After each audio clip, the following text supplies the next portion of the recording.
अस्सलाम वालेकुम दोस्तों, मैं महबूब मुंगरजो अॼु तव्हांखे ॿुधाईंदुसि हिकु अहिड़ी एप्लीकेशन जे बारे में जंहिंसां तव्हां पंहिंजी मोबाइल में प्रोफेशनल वीडियो एडिटिंग करे सघो था। त पोइ अचो त शुरूआत कयूं।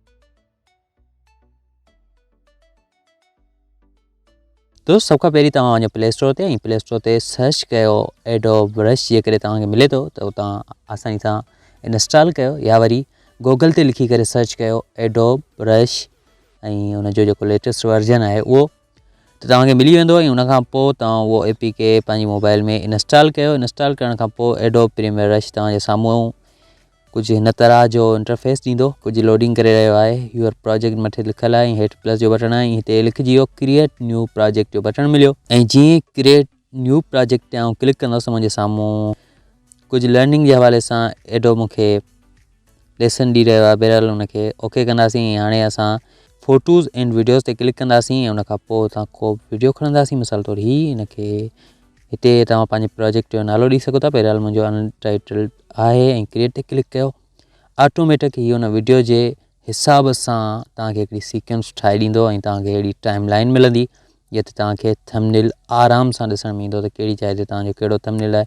बहरहाल हीअ वीडियो तमामु वॾी आहे, तक़रीबन 16 मिंटनि जी ऐं HD क्वालिटी में आहे, HD न आहे, पर तंहिं हूंदे बि तव्हां हुनखे ॾिसी सघो था त कुझु अहिड़ी रिज़ल्ट ईंदी। हिते हिन वीडियो ते तव्हां क्लिक करे हिनखे क्रॉप करे सघो था, वॾो करे सघो था, या हिनजी जेका साइज़ आहे या पोज़ीशन आहे उनखे तव्हां स्केल खे चेंज करे सघो था।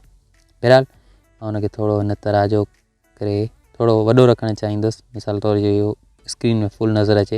हीअ तव्हांजे मथे हिकिड़ो बटण मिले पियो जंहिंसां तव्हां पंहिंजे जेके कयल ग़लतियुनि खे अंडू करे सघो था। बिल्कुलु हिते रखंदासीं विच ते ऐं हाणे तव्हां ॾिसी सघो था त हीअ टाइम लाइन में थोरी वॾी तव्हांखे टाइम लाइन मिलंदी। तव्हांखे लेयर तमामु वॾी ॾिसण में पई अचे, इन करे जो जेके थंबनेल्स आहिनि लेयर जा उहे शो थी सघनि। उनखां अलावा हेठि तव्हांखे काफ़ी सारा ऑप्शन मिलनि पिया, जिन में जीअं तव्हां हिन ते थोरो नंढो कयो टाइटल आहे, ट्रांसमिशन्स आहिनि ऐं उनखां अलावा कलर्स आहे, स्पीड आहे, ऑडियो आहे ऐं उनखां अलावा ट्रांसफॉर्म। जीअं मिसाल तौरु असां वेंदासीं कलर्स ते ऐं कलर्स ते वञण खां पोइ तव्हां को बि कलर जेके हिते तव्हांखे प्रीसेट्स मिलनि था उन मां को बि कलर चूंडे वठो। हिते काफ़ी सारा ज़बरदस्त कलर आहिनि। जेकॾहिं वीडियो जी क्वालिटी बहितरु हुजे हा तव्हांखे ऐं आसानी सां वधीक डिटेल सां सम्झाए सघां।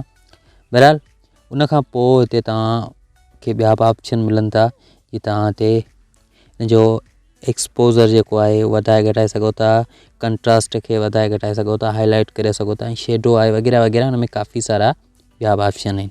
ठीकु आहे, तव्हां ॾिसी सघो था त HD क्वालिटी खे HD बनाइणु तमामु ॾुखियो कमु आहे, पर हीउ कुझु हद ताईं हुनखे साफ़ु करे छॾींदो।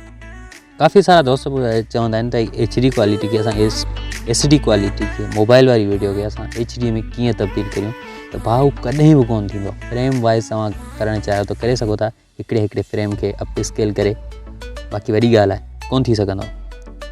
ओके, हीअ तव्हां ॾिसी सघो था ऐं उनखां पोइ हिन में ॿिया खोड़ सारा ऑप्शन आहिनि जेके मतिलबु फेदर बि आहे, रिस्टर। अच्छा, नई जेकॾहिं हिते तव्हां प्रीसेट को नओं ठाहिणु चाहियो ठाहे सघो था। न्यू प्रीसेट ते क्लिक करे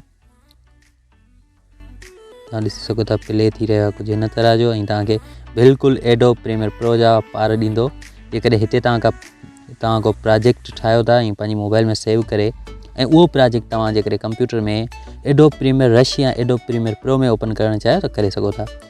मिसाल तौरु असां हिते टाइटल था ऐड करियूं ऐं हिते टाइटल तव्हांखे काफ़ी सारा 100 प्रीसेट मिलंदा जिन में काफ़ी बहितरीनु टाइटल बि मौजूदु आहिनि ऐं तमामु लवर थर्ड बहितरीनु डिज़ाइन थियल लवर थर्ड मौजूदु आहिनि जेके तव्हांखे ठाहिण जी ज़रूरत कोन्ह पवंदी।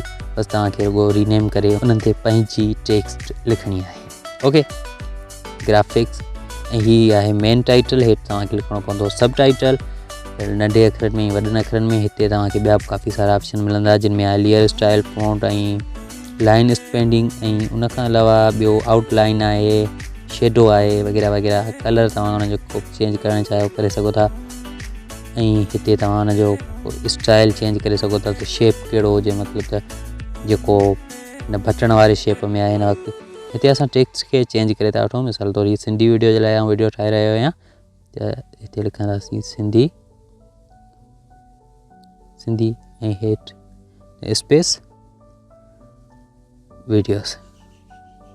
दोस्त ही तव्हां ॾिसी सघो था त हिन ते मूं सिंधी वीडियो लिखियो त हुन में ऑटोमेटिक अॻियां स्पेस अची वियो, छो जो हुनखे अॻियां एतिरी जॻह रखणी आहे। हेठां कुझु बि लिखी थो छॾियां, ओके यार ओके थी वियो। ऐं उनखां पोइ जेकॾहिं तव्हां वधीक जेका टाइटल आहिनि डाउनलोड करणु चाहियो था त तव्हांखे हेठि जेको ॿियो ऑप्शन मिले पियो मोर टाइटल, इन ते क्लिक करे हिते सर्च करे डाउनलोड करे सघो था आसानी सां। अच्छा, हिते जेकॾहिं तव्हां को फ़ोटो या वीडियो हिन ते एड करणु चाहियो त अनलिमिटेड करे सघो था। मतिलबु त जेकॾहिं काइनी मास्टर में असांखे लिमिट मिलंदी आहे, पर हिते तव्हां अनलिमिटेड फ़ोटो या वीडियो इन मथां रखी सघो था ॿिए लेयर में। ठीकु आहे, मां हिकिड़ो फ़ोटो खणा थो मिसाल तौरु, हिन जो जेको लोगो आहे उहो, ऐं उहो डायरेक्ट हिते अची वियो। हिनखे ड्रैग करे मथे छॾींदोसि त ही मथी ॿी लेयर में हलियो वियो। हिन जी ड्यूरेशन जेकी आहे उहो तमामु घटि आहे, हिन जे करे हुनखे फुल कंदुसि। ओके, ड्यूरेशन फुल करण खां पोइ हुनखे आउं पंहिंजी जॻह ते फिट थो करियां। ठीकु, हीअ 3 लेयर ते आहे, 2 लेयर ते असां टेक्स्ट रखी हुई, 3 लेयर ते मूं रखियो हुनखे। ओके, हाणे हिनखे एक्सपोर्ट करण जे लाइ तव्हांखे छा करिणो आहे, जस्ट तव्हां मथे जेको शेयर जो आइकन मिले पियो इन ते क्लिक करिणो आहे। शेयर जे आइकन ते क्लिक करण खां पोइ तव्हांखे ॿुधाए पियो तव्हां वटि सिर्फ़ु 3 एक्सपर्ट्स अवेलेबल आहिनि। जेकॾहिं तव्हां हिनखे अपग्रेड कंदो त तव्हांखे असां अनलिमिटेड एक्सपोर्ट्स ॾींदासीं। बहरहाल हिनखे तव्हां को अहिड़ो मतिलबु त मूड वारा तरीक़ा हलनि था, वधीक तव्हां होशियारु आहियो। हिते तव्हां ॾिसी सघो था त हिन जो जेको फ्रेम रेट आहे कहिड़ो बि रखणु चाहियो रखी सघो था।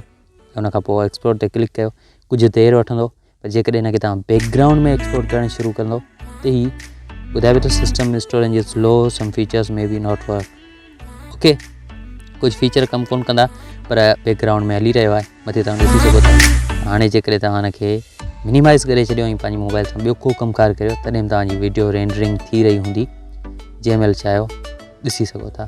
त दोस्तों हीअ हुई अॼु जी वीडियो, उमेद आहे तव्हांखे ज़रूरु पसंदि आई हूंदी। वधीक अहिड़ी वीडियोज़ जे लाइ मुंहिंजे चैनल खे सब्सक्राइब कयो, को बि सवाल आहे कमेंट में लिखो, ऐं हिन वीडियो खे पंहिंजे दोस्तनि सां ज़रूरु शेयर कयो। मिलंदो तव्हां सां अॻी वीडियो में, तेसीं ताईं ॾींदा इजाज़त। अल्लाह हाफ़िज़, गुड बाय।